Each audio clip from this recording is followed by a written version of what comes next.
আমার আল্লাহ যদি চায় 1000 বছরের মতো ঘুমিয়ে দিতে পারেন। আসহাবে কাহাফের ঘটনা আমরা জানি। 1000 বছরের জন্য ঘুম পাড়িয়ে দিলেন।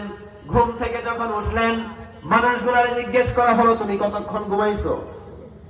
বলে 1 ঘন্টা বা তার বেশি। আল্লাহ বলে, না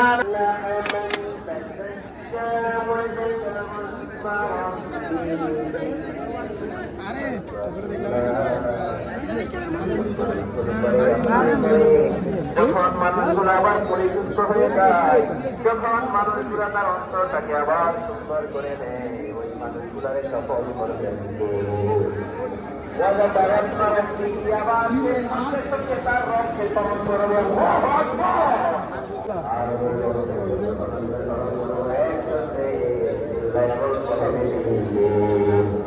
কিন্তু আমরা যখন বিপদে পড়ি, আমরা যখন বিপদে পড়ি, গোটা দুনিয়া ছেড়ে যায়, আল্লাহকে বলার সময় আমাদের করি, চলতে গুনাহ করি, উঠতে গুনাহ করি, বসতে গুনাহ করি, শুইতে গেলে গুনাহ করি, গুনাহ গুনাহ। আমাদের গুনাহের কোনো শেষ আছে? পাহাড় পরিমাণ গুনাহ আমাদের হয়ে গিয়েছে। পাহাড়